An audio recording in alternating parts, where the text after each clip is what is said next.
Welcome to IDX TV. I'm your host, Avijah Scarborough, and we're at the WMX Americas event in Miami. I'm joined by Professor Ben Stickle. Thank you so much for joining us. You are the expert on package theft. Tell me a little bit about your role and your position and how you got here. All right, so I got here completely by accident. I had a student who had a package stolen and realized when I began to look into that no one had done research on it, and there was no data, there was no even definition of it. And so we started that way, and I worked with her, and we have done some research over the last few years, and that came to a lot of media attention in early 2020 as the pandemic hit and rates of home delivery skyrocketed, so did package theft. And so I've continued looking in that line of research. And what are the most interesting findings that you've found in your research? Well, there's a lot of rumors and thoughts about what we think is going on because there's not a lot of good data. So initially people thought, well, maybe it's just those who are homeless or down on their luck stealing packages. Doesn't seem to be the case. Some of the videos, or lots of the videos that I reviewed, you see lots of Gucci sunglasses, BMWs, some folks who seem like they probably could get the package if they wanted to, but they're choosing to steal, which is, again, an interesting concept in criminology. And then you have to look at where this is happening. So homes that are closer to the roadway seem to be particularly vulnerable, and then packages that are visible from the roadway. So, you know, there's certainly an organized aspect of this. We have groups of people who go out with the intent to steal, maybe following delivery trucks, but then you also have folks who are walking home from school, and I've watched videos where you can see the group of young folks who are daring one or the other to go, steal a package. So it's everything from some folks who are probably down their luck to those who have plenty to purchase if they wanted to, and from people who are doing it from an organized perspective all the way back to, I see an item, I think I'd like it, I'm just going to walk up and take it. So it runs the full gamut. You know what was surprising to me? I heard you say that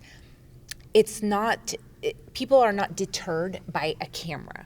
So we all have the Ring cameras, and a lot of these people aren't even trying to conceal their identity. Are they not afraid of consequences?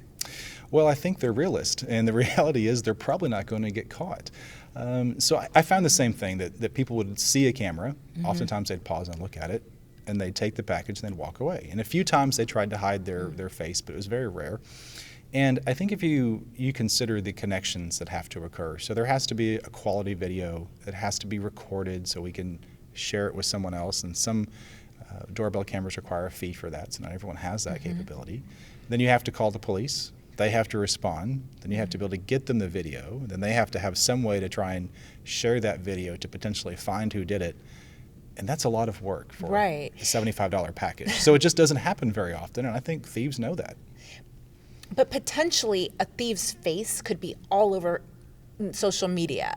Aren't they embarrassed if they do get their video of them stealing something posted online? Well, I hope to be able to find that out very soon. I actually commissioned a study, and we did an online survey of about 400 package thieves to ask them a variety of questions, including how they learned, why they did it, kind of a mini psychological profile per se. Okay. And so I should know more about that very soon. But I'll just initially say, again, the chances of being caught are very small, and the chances of being widely known are also very small. And even if your face is out there, your name probably isn't connected to it. So yeah, you might be known in the neighborhood. I think that's probably something we should consider is the Nextdoor app, or if you have a Facebook community page, and you steal from your own community, you might be known. But widely, I don't think it's really a challenge or an issue for most people. And again, I think people kind of know that, and they take actions and don't worry about that.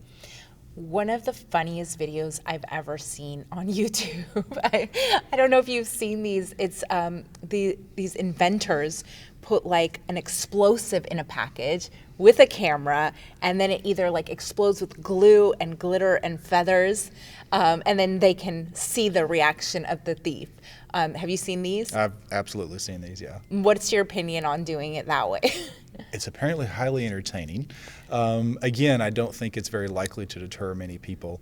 I would be interested to interview them after the fact, maybe actually experiencing it. They would never do it again. But it doesn't seem like just being aware that that is occurring is probably enough to really prevent it. And that's something that police have tried for years, whether they have bait packages, if you will. We're going to put a package on the porch and see if anyone steals it. And that comes off of other items like stealing cars.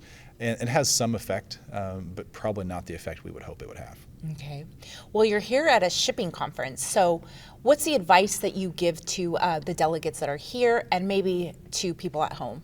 So a couple of things. One is we still don't have good data on this at all, and that's very discouraging. And there's a variety of reasons for that. Some are just not willing to divulge how often this actually happens. And at the same token, we don't really know the full impact. So a retailer knows a package didn't get delivered, they may not know why. And the person who's delivering the package may not know what's in it or keep track of what the outside of the box looks like to really know what are the risk factors. And so we need data all the way up and down the supply chain to really fully address this issue. So that's number one.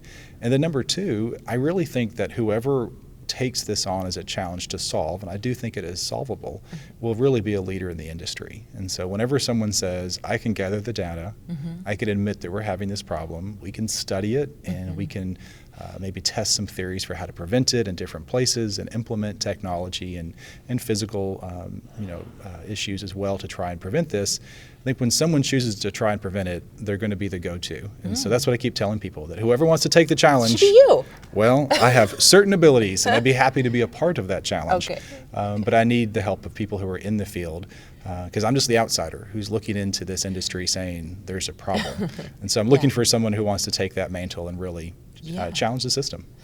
So I want to know a little bit more about yourself. You started in law enforcement, and now you're a professor at a university. Tell us about your journey. So I always wanted to be a police officer when I was very young. I started volunteering in high school, went to college and studied that, and came back and started in policing. I really liked what I was doing. I really wanted to be able to actually prevent the crime. And so that is really partially what drew me into teaching that. And I thought, if I can teach people to be good police officers, then I've really done a service to the community. And so I went back into education, got my degrees all the way up and down so I could teach, and started teaching. And initially didn't really care to do a lot of research, but found a great love for it, and specifically with things that I can fix. So if I can help you not have a package stolen, or I can help you not have your home burglarized, or I can prevent a car theft, then I've really saved a lot of things. And there's no one in the criminal justice system, there's no one paying for rehabilitation that may or may not work. So how can I design products and situations that reduce crime is really the focus of my work. And you can prevent crime too by possibly having a connection with your students. I know that I talk to my kids. It's not the same, but when you can connect and reach people at a young age, maybe you can deter them from being future criminals. Well, maybe deter, but also, again, I go back to the prevention side of things. So maybe there's folks in some of my classes who've never thought about being a victim in the ways that we are. I mentioned during the presentation earlier that I think this is one of the more common victimization crimes that we have in this country. And so we're all very afraid of certain things that are very unlikely to happen, burglaries, assaults, and things like that. But what we don't think about much is how often theft occurs. And you're far more likely to be a victim of a theft than you are almost any other crime, and specifically package theft. And so kind of changing the mindset to go, maybe I should pay attention to this, is also really important. Right. So what do you hope to accomplish coming to an event like this? What are your goals? So I've been coming to these for a few years, and it's been very interesting. Again, as the outsider who's looking into an industry, I'm having to learn it. And that's been very interesting. A few years ago, I would have thought, well, this is very simple. Just have the carrier delivery person do X. And I didn't realize how many steps in this process there were.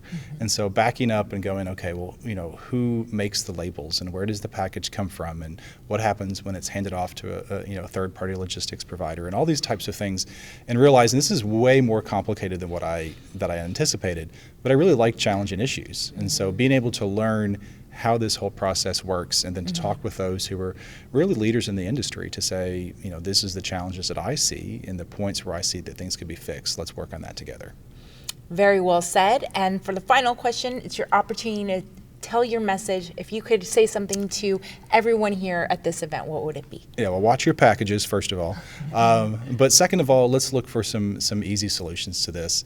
And the solutions are not one size fits all. Not everyone can get a porch locker. Not everyone will use parcel locker systems.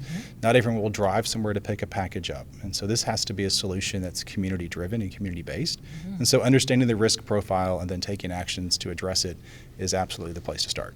Sounds like an opportunity for some brilliant minds to come together and find an innovation. Absolutely. Yeah. There's people working on that. All right. Thank you so much. It was a pleasure talking to you. And thank you for tuning into IDX TV.